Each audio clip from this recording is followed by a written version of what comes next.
ஹல்லேலூயா. உங்களோட வெல்கம்க்கு நன்றி, உங்களோட உற்சாகத்துக்கு நன்றி. உங்களை அனைவரும் பார்க்க ரொம்ப சந்தோஷமா இருக்கு.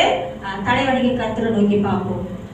தேவனே, இந்த நேரத்தில் கூட ஆண்டவரே, இந்த பேச போற வார்த்தை உங்க கையில் ஒப்புக்கொள்ளப்பா. ஆண்டவரே, நீங்களே இந்த வார்த்தைகளை அபிஷேகித்து என்னையும் அபிஷேகித்து ஆண்டவரே உங்க மக்களோட பேச வேண்டும் அப்பா. அப்பா, இரட்டிப்பான அபிஷேகத்தோட ஆண்டவர் உங்க மக்களோடு பேசும். அவங்களோட கூட நீங்க மனதோடு பேசும். அவங்களை ஆசீர்வதிக்கும்ப்பா. இயேசு நாமத்தில் கேட்கிறோம். ஆமென். கர்த்தருக்கு ஸ்தோத்திரம். உங்க அனைவரும் பார்க்க ரொம்ப சந்தோஷமா இருக்குது. சரி, இன்னைக்கு கூட நான் என்ன அவங்களோட கூட பகிர்ந்து கொள்ள போகிறேன் என்றால், we must bear fruit. we must bear fruit. நாம் கனி கொடுக்க வேண்டும் என்ற தலைப்பிலே உங்க கூட நான் பகிர்ந்து கொள்ள போகிறேன். இல்லையா? கனி கொடுக்கறதுனா என்ன அர்த்தம்? கனி கொடுக்கறதுனா என்ன அர்த்தம்னா, நம்ம தேவனுக்கு ஒரு சாட்சியாக இருக்கணும். தேவனுக்கு ஒரு சாட்சியான வாழ்க்கையை வாழணும். நம்ம நடைமுறையில, நம்ம கேரக்டர்ல, நம்ம பேசுறதுல, எல்லா ரீதியிலும் தேவனோட வார்த்தைகளுக்கு கீழ்ப்படிந்து தேவனின் வார்த்தைப்படி, தேவனின் கட்டளையின்படி நம்ம வாழணும். தேவன் முன்பதாக நீதியாகவும் நேர்மையாகவும் தேவனுக்கு பயந்த ஒரு சாட்சியான வாழ்க்கை நம்ம வாழணும். நம்ம எப்படி பேசுறோம், நம்ம எப்படி நடந்துக்கிறோம், எல்லாமே ஒரு முக்கியமான காரியமா இருக்குது.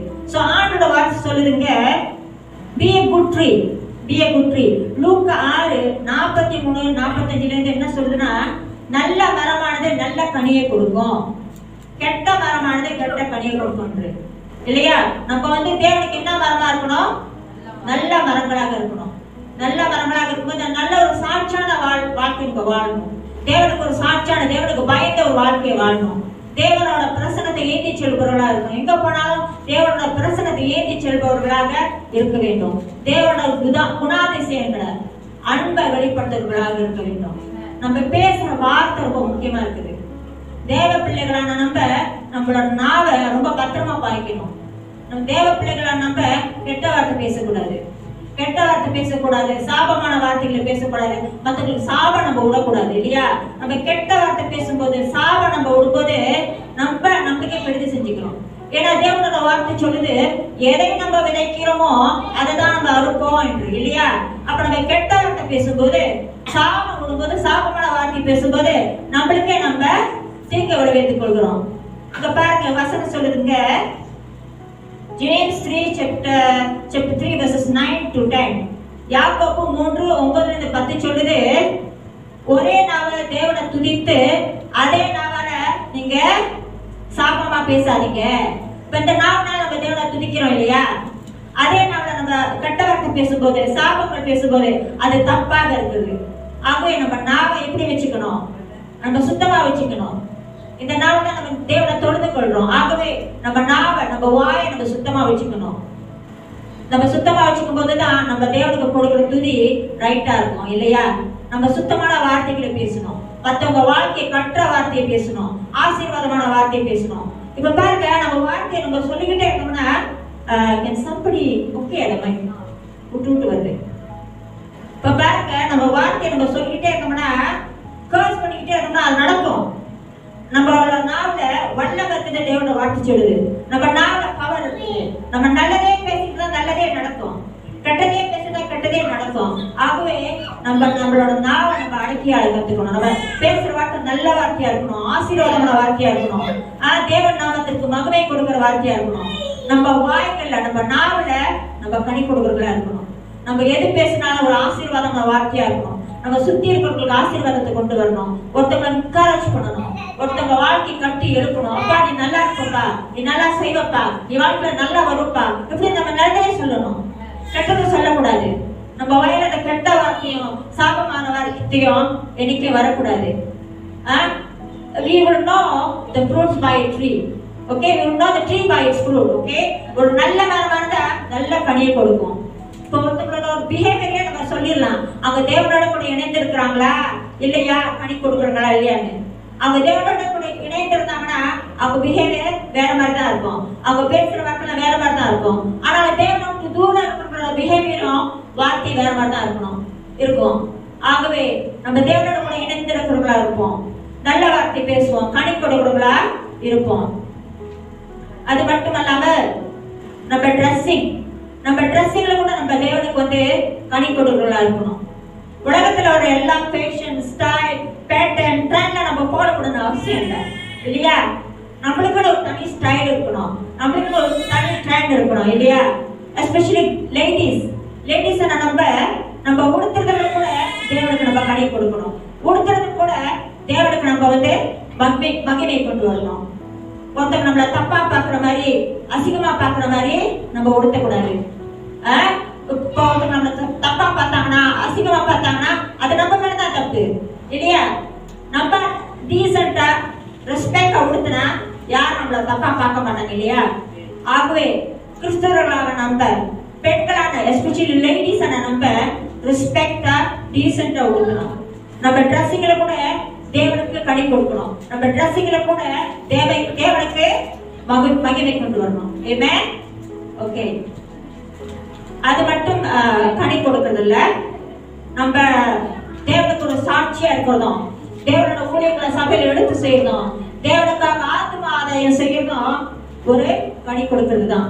அதே வழியில நம்ம எங்கெல்லாம் இருக்கிறோமோ, வேலை இடத்துல ஒரு நல்ல ஒரு சாட்சியா இருக்கிறது, சுத்தி இருக்கிறவங்களுக்கு ஒரு ஆசீர்வாதமா இருக்கிறது, நல்ல ஒரு சாட்சியா இருக்கிறது கனி கொடுக்கிறது தான். நல்ல மனைவியா இருக்கிறது, நல்ல கணவரா இருக்கிறது, நல்ல பிள்ளைங்களா இருக்கிறது, நல்ல தாய் தந்தையா இருக்கிறது, அதுவும் கனி கொடுக்கிறது தான். ஆமென். ஹல்லேலூயா. ஆகவே நம்ம நல்ல தேவனுக்கு கனி கொடுக்கிறவர்களாக இருப்போம். தேவனை எங்க வச்சிருக்காங்களோ அங்க தேவனுக்கு ஒரு நல்ல சாட்சியா இருந்து நல்ல ஒரு கனி கொடுக்கிறவர்களாக இருப்போம். ஆமென். அம்மா வசனத்தை படிக்குமா? யோவான் 15, John 15 verses 1 and 2. யோவான் 15 வசனம் 1 2. நான் மெய்யான திராட்சை செடி, என் பிதா திராட்சை தோட்டக்காரர். என்னில் கனி கொடாதிருக்கிற கொடி எதுவோ அதை அவர் அறுத்து போடுகிறார். கனி கொடுக்கிற கொடி எதுவோ அது அதிக கனிகளை கொடுக்கும்படி அதை சுத்தம் பண்ணுகிறார். ஆமென். என்ன சொல்றது வசனம்? யோவான் 15:2 சொல்லுது, என்னில் கனி கொடாதிருக்கிற கொடி எதுவோ அதை அவர் அறுத்து போடுகிறார். கனி கொடுக்கிற கொடி எதுவோ அது அதிக கனிகளை கொடுக்கும்படி அதை சுத்தம் பண்ணுகிறார். இதுல இருந்து நம்ம என்ன தெரிஞ்சுக்கணும்னா, நம்ம கனி கொடுக்காம இருக்கும்போது தேவனோட ஆசீர்வாதங்களை நம்ம இழந்து போறோம். நம்ம கனி கொடுக்கிற வாழ்க்கையில தேவனோட ஆசீர்வாதங்களை நம்ம இழந்து போவோம். ஆனாலும் நம்ம தேவனுக்கு கனி கொடுக்கும் போது இன்னும் நம்மளை சுத்தம் செய்து, இன்னும் நம்மளை அபிஷேகம் பண்ணி, இன்னும் நம்மளை பலப்படுத்தி, இன்னும் அதிகமாக கனி கொடுக்க தேவன் செய்வார். ஆமென். ஆகவே நம்ம தேவனுக்கு கனி கொடுக்கிற ஜனங்களாக இருப்போம். ஹல்லேலூயா. ஆமென்.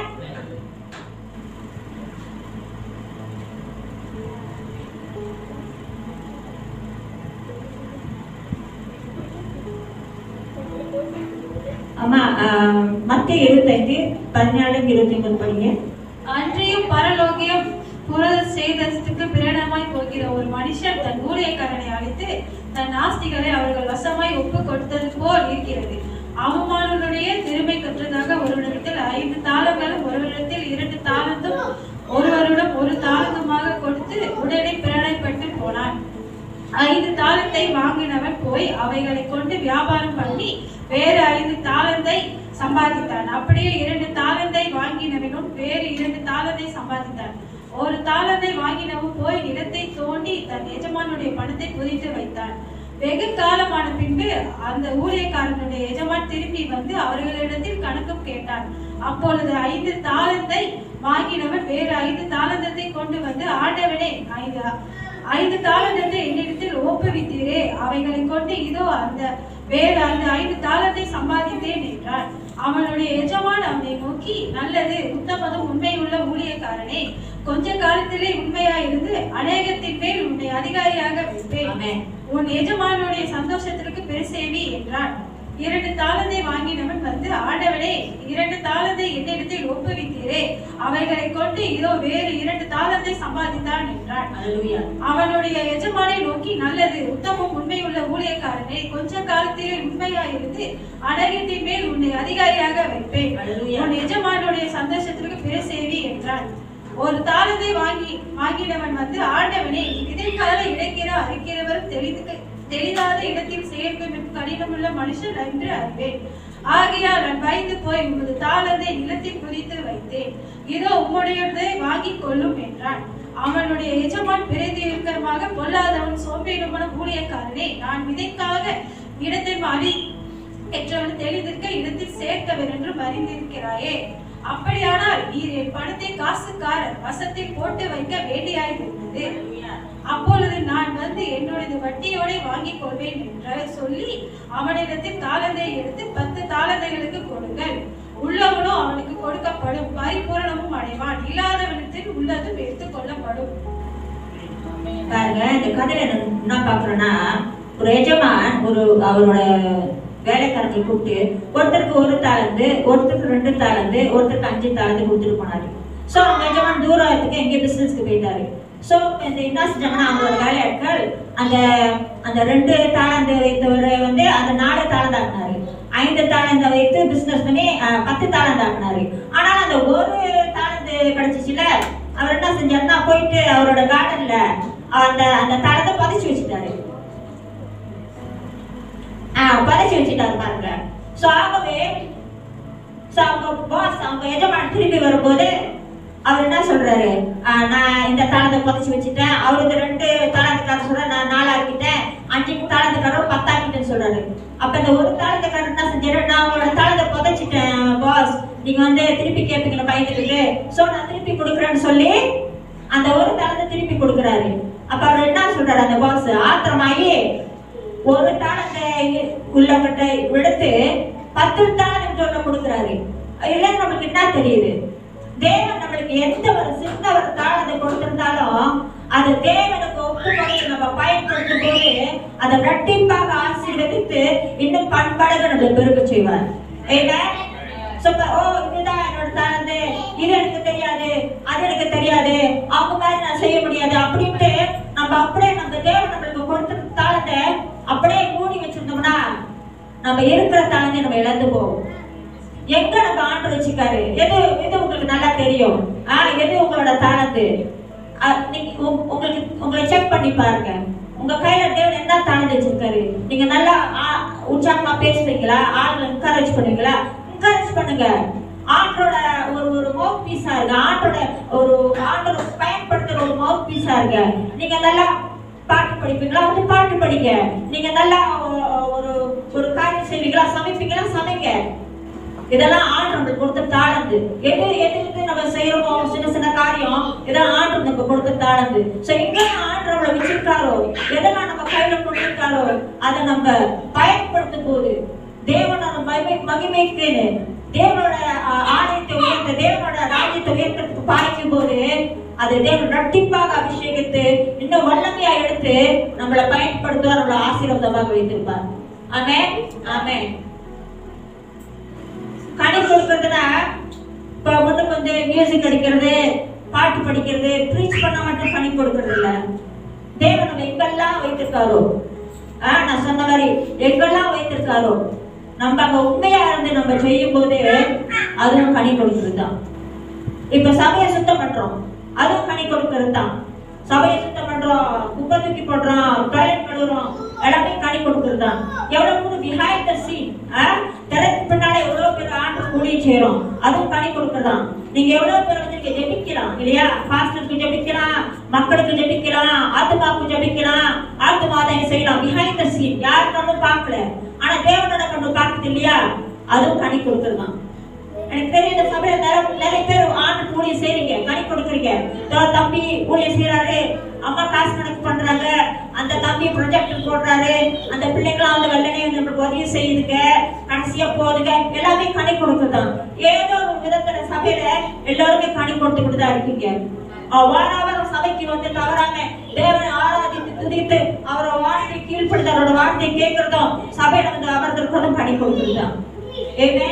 எல்லா விதத்துமே நம்ம கனி கொடுக்கணும், கனி கொடுக்கிறவர்களாக இருக்கணும். சோ நம்மளை செக் பண்ணுவோம், ஆண்டவர் எங்க வச்சிருக்காரு, நம்ம எங்கெல்லாம் வச்சிருக்காரோ அங்கெல்லாம் நம்ம உண்மையா இருந்து நம்ம செய்யும் போது, நம்மளால முடிஞ்சதை செய்யும் போது, நம்மளுக்கு தெரிஞ்சதை செய்யும் போது, நம்ம பணத்துக்கே நம்ம செய்யும் போது நம்மளை தேவன் உயர்த்தி இன்னும் பண்படக அபிஷேகத்து வல்லமையா எழுப்பி பயன்படுத்துவார். ஆமென், ஆமென்.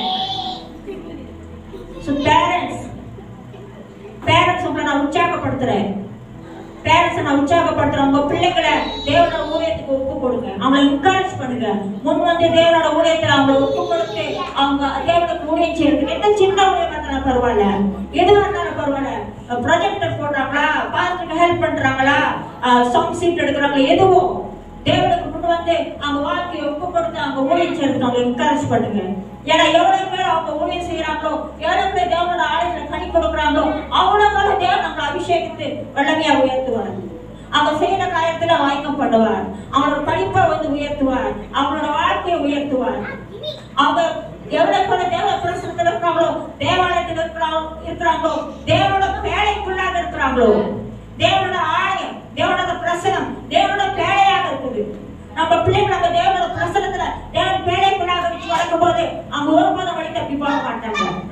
அவங்க தேவனோட வேலைக்குள்ளாக இருக்கும் போது, தேவனோட பிரசனத்துக்குள்ளாக இருக்கும் போது அவங்களோட லைஃபோட பர்பஸும் டெஸ்டினியும் தேவனுக்குள்ளாக அவங்க தெரிஞ்சு கொள்வாங்க. ஆனாலும் நம்ம அவங்கள வேலைக்காக வெளியே விட்டுட்டோம்னா, வெளியே வச்சு கொடுத்தோம்னா, வெளியே போக விட்டுட்டோம்னா அவங்க வந்து தேவனோட பர்பஸும் டெஸ்டினியும் அறியாம போயிடுவாங்க.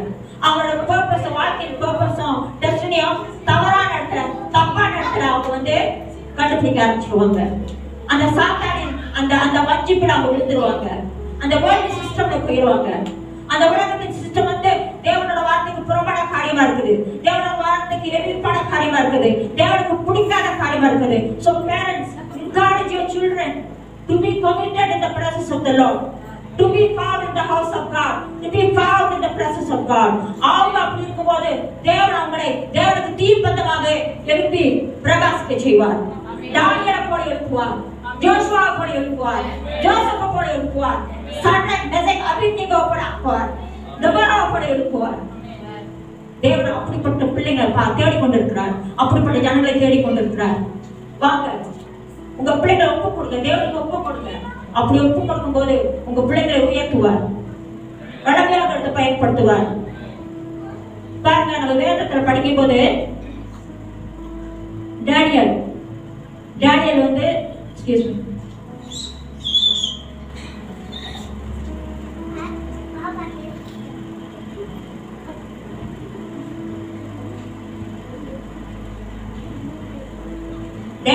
சிறை எடுத்து போனாங்க.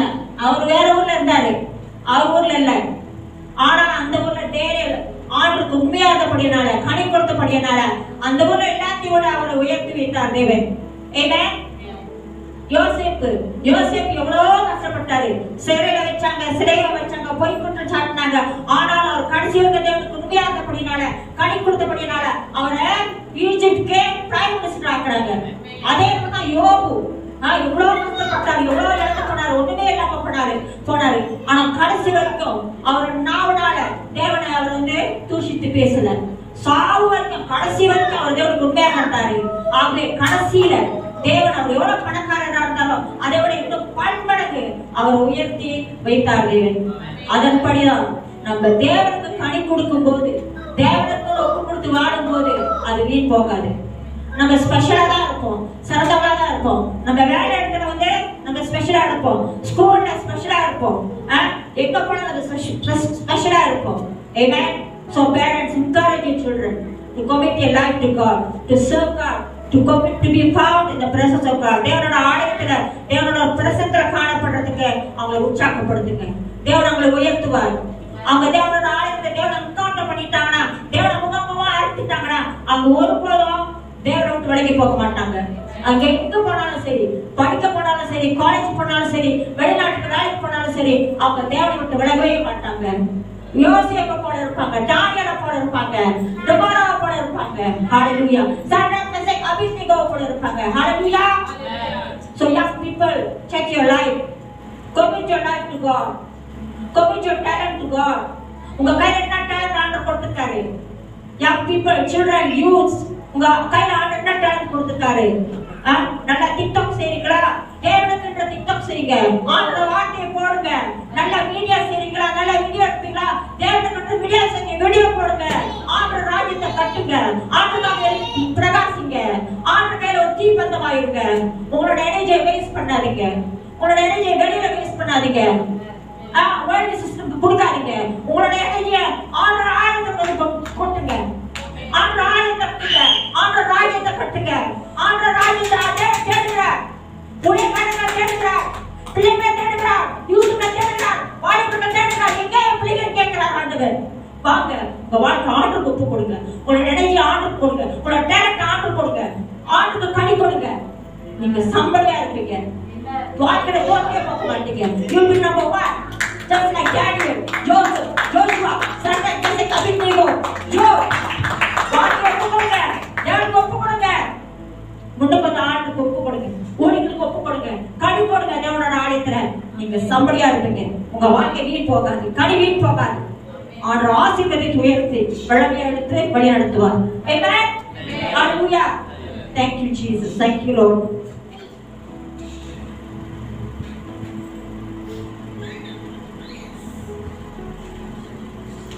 இரண்டாவதாக we need to abide in the Lord. யோவான் 15:4-5 என்னில் நிலைத்திருங்கள், நானும் உங்களில் நிலைத்திருப்பேன்.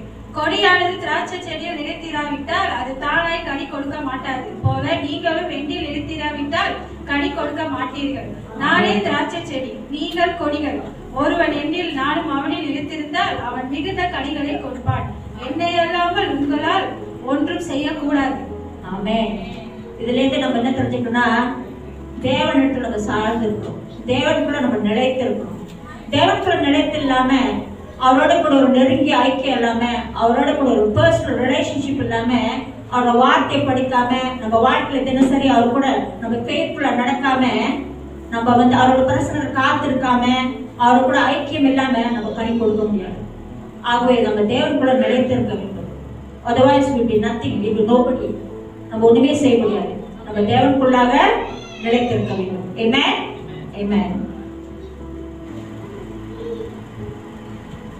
வசனம் 8. நீங்கள் மிகுந்த கனிகளை கொடுப்பதனால் என் பிதா மகிமைப்படுவார், எனக்கு சீஷராய் இருப்பீர்கள். ஓகே, நம்ம கனி கொடுக்கும் போது யாரோட நாமம் மகிமைப்படும்? தேவனுடைய நாமம் மகிமைப்படும். நம்ம கனி கொடுக்கும்போது தேவனுடைய நாமம் மகிமைப்படும். ஆகவே நம்ம தேவனுக்குள்ளாக நிலைத்திருந்து நிறைய கனிகளை கொடுத்து தேவனுக்கு ஒரு நல்ல ஒரு சீஷர்களாக இருப்போம். ஆமென். வசனம் 10-12.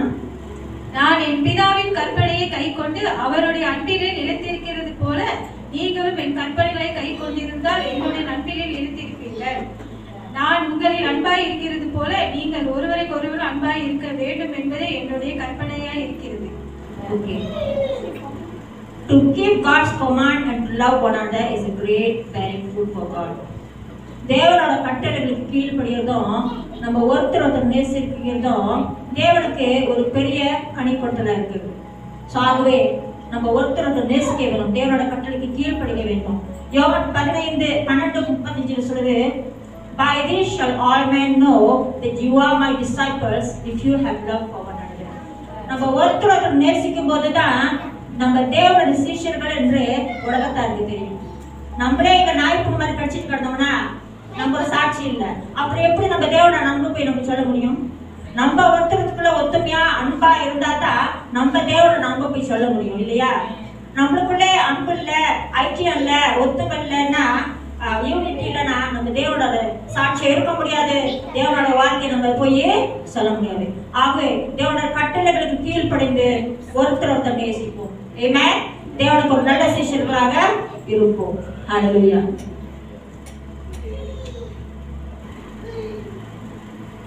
வசனம் 16. நீங்கள் என்னை தெரிந்து கொள்ளவில்லை, நான் உங்களை தெரிந்து கொண்டேன். நீங்கள் என் நாமத்தினாலே பிதாவை கேட்டுக்கொள்வது எதுவோ அது அவர்களை உங்களுக்கு கொடுக்கதக்க நீங்க போய் கனி கொடுக்கும்படிக்கு உங்கள் கனி நிலைத்திருக்கும்படி நான் உங்களை ஏற்படுத்தினேன். நம்ம தேவனுக்குள்ளாக நிலைத்திருந்து தேவன் கட்டளைக்கு கீழ்ப்படுது அவர் நல்ல சாட்சியா இருக்கும்போது, நல்ல கனிகளை கொடுக்கும் போது நம்மளோட ஜெபங்கள் கேட்கப்படும், நம்மளோட ஜெபங்கள் பதிலளிக்கப்படும். ஆமென். ஆமென். கடைசியாக கன்க்ளூஷன் Galatians 5:22-23. ஆவியின் கனியோ அன்பு, சந்தோஷம், சமாதானம், நீடிய பொறுமை, தயவு, நற்குணம், விசுவாசம், சாந்தம், இச்சையடக்கம், இப்படிப்பட்டவர்களை விரோதமான பிராணம் ஒன்றுமில்லை. பாருங்க, நம்ம தேவனோட கட்டளை கீழ்ப்படியறதும் ஒருத்தர் நேசிக்கிறதும் கனி கொடுக்கறதும் முக்கியமாக இருக்கிறது. அதே வேளையில நம்ம ஆவியின் கனிகளை கொண்டவராக இருக்க வேண்டும். ஆவியோட கனிகள் இல்லாம நம்ம தேவனுக்கு ஒரு நல்ல சாட்சியா இருக்க முடியாது. நம்ம கனி கொடுக்க முடியாது. தேவனோட கட்டளைக்கு கீழ்ப்படிய முடியாது. தேவனுக்கு ஒரு நல்ல ஒரு சீஷர்களாக நம்ம இருக்க முடியாது. ஆகவே நம்ம ஆவியின் கனிகளையும் கொண்டவராக இருக்க வேண்டும். ஆவியின் கனிகளை கொண்டவர்களாக இருப்போம். தேவனுடைய கட்டளைக்கு கீழ்ப்படுவோம். ஒருத்தருக்கு நேசிப்போம். தேவனுக்குள்ளாக நிலைத்திருப்போம். நல்ல கனிகளை கொடுப்போம். நல்ல ஒரு சாட்சியான வாழ்க்கையை வாழ்வோம். ஆத்ம ஆதாயம் செய்வோம். ஒருத்தருக்கு நேசிப்போம். தேவனுக்கு ஒரு நல்ல சிஷ்யர்களாக இருப்போம். ஆமென். ஆமென். ஹல்லேலூயா. எழுந்து கர்த்தரை நோக்கி பார்ப்போம்.